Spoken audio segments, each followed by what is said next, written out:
नमस्कार प्यारे विद्यार्थियों, आज हम प्रस्तुत हैं एक नया वीडियो सेशन लेकर। आज के सेशन में हम बात करेंगे लेवल 2 के स्टीयरिंग सिस्टम की। तो सबसे पहले हम जान लेते हैं कि स्टीयरिंग सिस्टम होता क्या है। इस सिस्टम के द्वारा व्हीकल के फ्रंट व्हील्स मतलब अगले पहियों को स्टीयर किया जाता है। स्टीयर मतलब डायरेक्शन कंट्रोल, यानी कि यदि हमें लेफ्ट टर्न लेनी है तो लेफ्ट टर्न ले ली जाएगी, राइट टर्न लेनी है राइट टर्न ले ली जाएगी, स्ट्रेट रखना है स्ट्रेट रखा जाएगा, मतलब उसकी डायरेक्शन को फ्रंट व्हील्स की कंट्रोल किया जाता है, जिससे कि हमारा पूरा वाहन की डायरेक्शन क्या रहती है, कंट्रोल रहती है। Need of steering system, need का मतलब होता है जरूरत। हमारा जो स्टीयरिंग सिस्टम है वो हम उससे क्या उम्मीद करते हैं, एक्सपेक्ट करते हैं, कैसा होना चाहिए।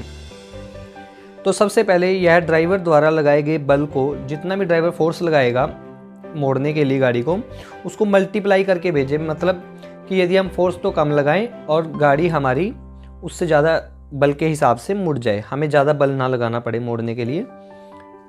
यह कुछ डिग्री तक इरिवर्सिबल होना चाहिए, जिससे कि यह व्हील पर लगने वाले रोड शॉक्स को ड्राइवर के हाथों पर आने से रोके। मान लीजिए कि हमारी गाड़ी चल रही है, बार बार ऐसे झटके लग रहे हैं, जो उसको झटकों को, शॉक्स को स्टीयरिंग हाथ में हमारे स्टीयरिंग है, स्टीयरिंग व्हील तक ना पहुंचाए। उसके बीच में ऐसी मैकेनिज्म होनी चाहिए जो उसके शॉक्स को क्या करे, एब्जॉर्ब कर ले, सोख ले, झटकों को सोखने का काम करे।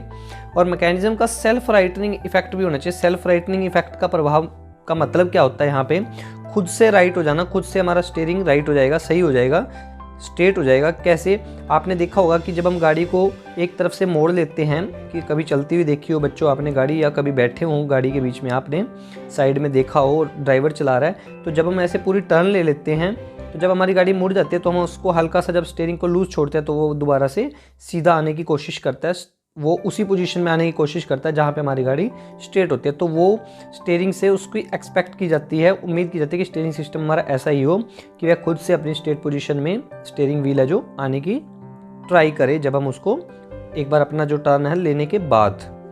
उसके बाद type of steering system. Steering system के टाइप क्या है, मुख्य रूप से मैकेनिकल लिंकेज टाइप और पावर स्टीयरिंग। मैकेनिकल लिंकेज का मतलब है कि एक पार्ट को दूसरे पार्ट से जोड़ के, एक पार्ट को इधर से दूसरे पार्ट पहिए से जोड़ के, बस उसमें हमने व्हील्स लगा दिया, और व्हील को यदि हम इधर घुमाएंगे तो वो दोनों पार्ट के, दोनों पहियों के लिंक होगा उसके साथ, और उसकी डायरेक्शन को कंट्रोल करता रहेगा। तो वो क्या है, मैकेनिकली लिंक है। उसमें किसी प्रकार का और कोई इलेक्ट्रिकल रूप, बिजली का रूप या किसी भी और पावर का हेल्प नहीं ली गई, हमारे हाथों से ही ऑपरेट हो रहा है। तो इसमें भागों को मैकेनिकल रूप से जोड़कर उनसे व्हीकल को मोड़ने का कार्य लेते हैं। लेकिन जो पावर स्टीयरिंग है उसमें खाली हम हाथों से जुड़ी हुई मैकेनिज्म, मतलब जिसमें हम हाथों से व्हील से घुमाते हैं और उसमें मैकेनिकली पार्ट जुड़े होते हैं, केवल और केवल वो मैकेनिज्म नहीं होती।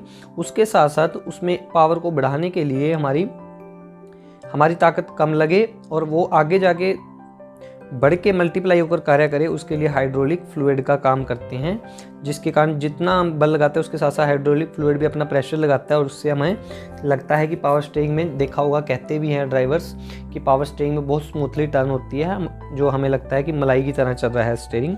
तो उसका कारण यही होता है कि वह हमारे बल के साथ साथ एक हाइड्रोलिक फ्लूइड का बल भी कार्य करता है। तो उसमें मैकेनिज्म बनाई जाती है, उसका प्रेशर से कार्य लिया जाता है, वो हम अगली कक्षाओं में पढ़ेंगे इसके बारे में। उसके बाद बात करते हैं हम स्टीयरिंग गियर की। स्टीयरिंग गियर क्या होता है, जो स्टीयरिंग, जो हमारा व्हील है और नीचे जो रोड है स्टीयरिंग वाली, जिससे हमारी गाड़ी left to right, right to left हो रही है, उसके व्हील, हमारे व्हील की जो नक्कल है वो मुड़ रही है, तो उसको बीच में जोड़ने के लिए गियर का एक तरीका बनाया जाता है, जिसके कारण वो, उन गियरों की मैकेनिज्म के कारण वो vehicle left to right, right to left drag हो पाता है, आगे पीछे की गति कर पाता है। तो उसके लिए कौन कौन सी मैकेनिज्म होती है, उसके लिए टाइप हम पढ़ेंगे। सबसे पहले हम स्टीयरिंग गियर के कार्य पढ़ लेते हैं क्या हैं। तो स्टीयरिंग व्हील की घुमावदार गति को, हम स्टीयरिंग व्हील को क्या करते हैं, हम तो करते हैं घुमाते हैं। तो क्या हमारे पहिए भी ऐसे ऐसे घूमते हैं? नहीं, हमारे पहिए सिर्फ ऐसे काम करेंगे, लेफ्ट घूमेंगे या राइट घूमेंगे, बट हम स्टीयरिंग व्हील को ऐसे थोड़ी करते हैं, हम स्टीयरिंग व्हील को पूरी टर्न देते हैं। तो क्या वो, उसका काम कौन करता है, हमारा घुमाने वाली गति को, लेफ्ट राइट की गति, आगे पीछे की गति को कौन करता है, वो स्टीयरिंग, वो गियर करता है। स्टीयरिंग व्हील की घुमावदार गति को ड्रैग लिंक की आगे पीछे की गति में बदलता है। हम इस वीडियो के अंत में एक एनिमेशन, आपको एनिमेटेड वीडियो भी दिखाएंगे, उसके अंदर आपको वो पार्ट स्टीयरिंग वर्क करता हुआ दिखाई देगा। वो वीडियो भी आपने ध्यान से देखनी है, अंत तक देखना है इस वीडियो को। हमें आपको एक एनिमेटेड वीडियो भी दिखाने वाले हैं। पहले हम इसके पार्ट्स के बारे में चर्चा कर लेते हैं। तो यह स्टीयरिंग व्हील पर लगाए गए थोड़े से बल को बढ़ाकर भेजता है। वही बात बताई थी आपको कि हम बल थोड़ा लगाते हैं तो वो उसकी ऐसी मैकेनिज्म बनी होती है गियर के साथ, तो उस बल को बढ़ाकर आगे भेजेगा। अब मुख्य रूप से वैसे तो एक कई प्रकार के होते हैं, तो हम मुख्य रूप से 3 से 4 प्रकार के कवर करते हैं जो हमारे जनरली अधिकतर यूज होते हैं। सबसे पहला है worm and worm wheel. Worm and worm wheel में क्या होता है कि ये वर्म तो इस प्रकार से एक इस पर चाल चढ़ी होती है, इस तरह की तिरछी। इसका भी आपको पिक्चर भी दिखा देते हैं, साथ में आप वीडियो में पिक्चर भी देख पा रहे होंगे साइड में किस प्रकार की होती है, और उसके साथ एक गियर होता है। तो उस प्रकार से ये इसके साथ ये मैकेनिज्म ऐसे जुड़ती है, और जब हम इसको ऐसे घुमाते हैं, इस गियर को घुमाते हैं, तो ये इसकी जो चूड़ियाँ हैं, ये थ्रेड्स हैं, ये आगे पीछे चढ़ती रहती हैं, जिसके कारण ये इधर उधर होता रहता है। जब ये घुमाएगा, एक चूड़ी इधर चढ़ गई, इसके घूमने से इधर हो गया या इधर हो गया, लेफ्ट टू राइट ऐसे हो गया। तो ऐसे हमारे मान लो यहाँ पर यहाँ भी व्हील लगा हुआ है, एक व्हील यहाँ लगा हुआ है, तो ये मान लो इसकी डायरेक्शन व्हील की है, तो ऐसे घुमाने से ऐसे हो गए व्हील हमारे, फिर ऐसे हो गए। इस प्रकार से काम करता है। एक दूसरा टाइप है हमारा worm and sector. Worm and sector में क्या होता है कि यहाँ पर भी ऐसे ही ये सिस्टम बनाया हुआ है घुमाने का, और इसके साथ यहाँ पे इसके साथ ये देखिए आप टीथ लगे हुए हैं, बट इसके घुमाने से क्या होता है, यहाँ पे एक आर्म लगी हुई है, इस आर्म से left to right, right to turn होती है। इसका भी आप एक मैकेनिज्म देख पा रहे होंगे चित्र में। उसके बाद है हमारा वर्म एंड नट टाइप। इसमें क्या होता है, इसमें नट का सिस्टम बनाया जाता है, इसको भी आप चित्र में देख पा रहे होंगे। वर्म एंड नट, इसमें एक तरफ से तो वर्म ऐसा होगा और उसके साथ साथ एक नट की मैकेनिज्म होगी इसके ऊपर। जैसे मान लीजिए यहाँ पे नट चढ़ा हुआ है और इसको हम घुमा रहे हैं, घुमाने से क्या हो रहा है, वो नीचे को जा रहा है और वो नट घूम रहा है, और उसके कारण क्या है कि लेफ्ट टू राइट की गति हो रही है। चित्र में आप उसका मैकेनिज्म भी देख पा रहे हैं। तो ये हमारे 3 टाइप हो गए। इसके अलावा एक टाइप हो रहा है जो हमारा जनरली कार्स वगैरह में और ज़्यादातर स्टीयरिंग में प्रीफर किया जाता है, पसंद किया जाता है, और उसको क्या बोलते हैं हम, rack and pinion type. Rack क्या है, बेसिकली एक रोड होती है, उसके ऊपर टीथ बने होते हैं, दांत बने होते हैं, और पिनियन किसको बोलते हैं, एक छोटे से गियर को बोलते हैं, इतना स्मॉल गियर होता है, और उसके ऊपर इस तरह टीथ बने होते हैं ऐसे। तो ये जो टीथ हैं वो इसके ऊपर यहाँ पर माउंट है, तो यदि हम इस स्टीयरिंग गियर को घुमाएंगे, वो टीथ ऐसे ऐसे घूमेगा, और उस टीथ के घूमने से क्या होगा, ये वाली चीज़, ये वाली जो रैक रोड है वो क्या होगी, लेफ़्ट टू राइट होगी और राइट टू लेफ़्ट होगी। इस तरह स्टीयरिंग काम करता है। इसकी एनिमेशन भी हम देखने जा रहे हैं। उससे पहले हम अपना जो चैप्टर है उसके पॉइंट्स कवर कर लेते हैं। जैसे हमारे इस चैप्टर के अंत में फिल इन द ब्लैंक्स आते हैं। Steering is used for dash. तो स्टीयरिंग किसके लिए प्रयोग करते हैं, टर्निंग द व्हील्स, व्हील्स को मोड़ने के लिए।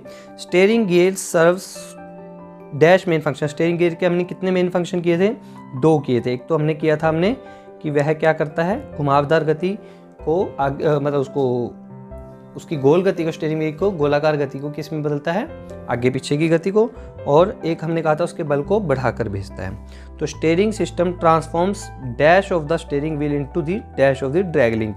वही वाली बात फिर आ गई जो अभी बता रहा था कि स्टीयरिंग सिस्टम क्या करेगा, ट्रांसफॉर्म्स कौन सा क्या करेगा, रोटरी मोशन। रोटरी मोशन मतलब घुमावदार गति। तो घुमावदार गति को यहाँ पे लिखा भी हुआ है, देखिए रोटरी मोशन। तो घुमावदार गति को किस में बदलेगा, यहाँ पे हमारी रेसिप्रोकेटिंग मोशन। रेसिप्रोकेटिंग मोशन को हिंदी में हम क्या बोलेंगे, आगे पीछे की गति में बदलता है। तो आप रेसिप्रोकेटिंग लिखना चाहे रेसिप्रोकेटिंग लिख सकते हैं, और आगे पीछे की गति लिखना चाहें वो भी लिख सकते हैं। तो several type of steering dash system are employed on automobile. Steering के कौन से सिस्टम कई प्रकार के प्रयोग होते हैं, गियर, मैंने गियर बताए थे आपको, एक से अधिक प्रकार के प्रयोग होते हैं। तो हम एक steering system, general steering system लेते हैं और उसके पार्ट पर चर्चा करते हैं। किसी एक कार का ले लेते हैं, रैक एंड पिनियन को ही ले लेते हैं। तो रैक एंड पिनियन की कंस्ट्रक्शन है, देखिए इसके मेन पार्ट्स पर ध्यान देते हैं, आपकी जनरल नॉलेज के लिए बता रहे हैं। तो ये देखिए यहाँ पे, ये इसको बोलते हैं हम स्टीयरिंग व्हील। ध्यान से देखें, इसको स्टीयरिंग व्हील बोलेंगे। और ये जो बीच में आ रही है, ये हमारी क्या है, स्टीयरिंग शाफ्ट या स्टीयरिंग रोड कह सकते हैं। और ये जिसके अंदर घूमती है, क्योंकि ये तो फिक्स नहीं होगा ना, और इसको सपोर्ट के लिए भी कोई अंदर रोड चाहिए, यानी कि बेरिंग के अंदर ऐसा कोई मैकेनिज्म चाहिए जो इसको फिक्स करके रखे। ऐसा तो ये जो नहीं तो बार बार ये शाफ्ट घुमाने से कभी इधर हो जाएगी कभी इधर हो जाएगी। तो इसकी पोजीशन बनाए रखने के लिए और उसको घुमाने के लिए जिस पर सपोर्ट माउंट होती है, तो यहाँ पर बेरिंग लगे होते हैं जिसके अंदर ये घूमती है। इसको बोलते हैं स्टीयरिंग कॉलम, लिखा हुआ है स्टीयरिंग कॉलम। स्पेलिंग है इसके COLUMN, बोलते इसको हम कॉलम है। उसके बाद है यहाँ पर यूनिवर्सल ज्वाइंट। यूनिवर्सल ज्वाइंट का काम क्या है कि यह थोड़ा बहुत एंगल यदि चेंज होता है घुमाने से, तो यह उस एंगल को इस तरह वाई शेप की तरह होते हैं, इस तरह से एंगल थोड़ा बहुत टेढ़ा भी हो गया, ऐसे हो गया या ऐसे हो गया, तो उस यू शेप को संभाल लेते हैं। हमने पिछले चैप्टर्स में भी पढ़ा हुआ है, ट्रांसमिशन में भी प्रोपेलर शाफ्ट के साथ यूनिवर्सल ज्वाइंट थे, तो वहाँ पर भी ये इस प्रकार की गति को यूनिवर्सल होते हैं, मतलब डायरेक्शन वाइज यूनिवर्सल होते हैं, ऐसे भी गति कर सकते हैं और ऐसे भी गति कर सकते हैं। उसके बाद ये हमारा रैक है, ये हमारा पिनियन है, और इसको बोलते हैं जब रैक रोड ख़त्म होती है और उसके साथ ये हब को जोड़ने के लिए, नक्कल को जोड़ने के लिए क्या बीच में लगती है हमारी टाई रोड, और यहाँ पे जो लगती है इसको जोड़ेगी टाई रोड एंड बोलते हैं सिरे, तो टाई रोड एंड होते हैं ये, और ये टाई रोड बोलते हैं इसको। चित्र में आप इसकी तस्वीर भी देख पा रहे हैं दिखने में कैसे होते हैं टाई रोड एंड और टाई रोड, और इस प्रकार से हमारी कंस्ट्रक्शन होती है। अब हम देखते हैं वीडियो से आपको अच्छे से समझ आएगा कि हमारा स्टीयरिंग असल में काम कैसे करता है। बिल्कुल एनिमेशन के साथ वीडियो है और आपको बहुत पसंद आएगी। आइए देखते हैं।